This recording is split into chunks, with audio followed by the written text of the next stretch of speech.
બહુચર્ચિત national Herald કેસમાં સોનિયા ગાંધી અને રાહુલ ગાંધીને સુપ્રીમ કોર્ટમાંથી રાહત મળતા કોંગ્રેસ હવે આક્રમક બની છે। જામનગરમાં કોંગ્રેસ દ્વારા ઈડીની કાર્યવાહી ભાજપ પ્રેરિત હોવાના આરોપ લગાવી ટાઉન હોલ સર્કલમાં વિરોધ પ્રદર્શન યોજવામાં આવ્યું હતું।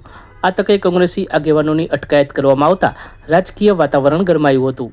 જીગુભા જાડેજા જામનગર શહેર કોંગ્રેસ પ્રમુખ। દેશભરમાં ભારતીય જનતા પાર્ટીનો જે બેનકાબી ચહેરો છે, આજે દેશભરમાં 2 દિવસ પહેલા સુપ્રીમ કોર્ટ દ્વારા એને ખુલ્લો પાડવામાં આવ્યો છે। તમે જોવો છો તેમ જ્યારે જ્યારે ભારતીય જનતા પાર્ટીના નાવ ડૂબતા હોય ત્યારે ગાંધી પરિવારને, કોંગ્રેસને કેમ બદનામ કરવી જનતાના વચ્ચે એ ષડયંત્ર રચવામાં આવે છે। ત્યારે ભારતીય જનતા પાર્ટીએ છેલ્લા ઘણા વર્ષ પહેલા જે ભારતીય રાષ્ટ્રીય કોંગ્રેસની સંસ્થા છે, જેને જવાહર નહેરુએ 150 વર્ષ પહેલા સ્થાપના કરી હતી, આ નેશનલ હાર્ડે, એમની વિરુદ્ધમાં એક ખોટા પુરાવા ઉભા કરી અને એને બદનામ કરવા માટે દેશમાં એક ષડયંત્ર રચવામાં આવ્યું હતું। પણ સુપ્રીમ કોર્ટે આ જે ફરિયાદ હતી ઈડી દ્વારા એને અહીંયા જ ખારીજ કરી નાખી અને એને કાઢી નાખવામાં આવી। ત્યારે ભારતીય જનતા પાર્ટીનો અને દેશના વડાપ્રધાનનો ચહેરો આજે દેશભરમાં ખુલ્લો પાડ્યો છે।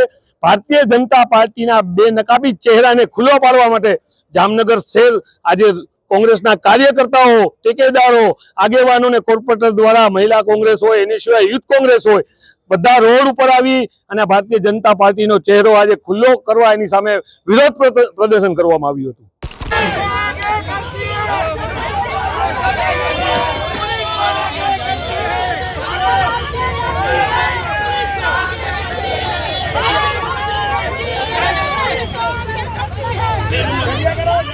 સચોટ સમાચારો સૌથી ઝડપી મેળવવા માટે અમારી ચેનલને સબસ્ક્રાઇબ કરો।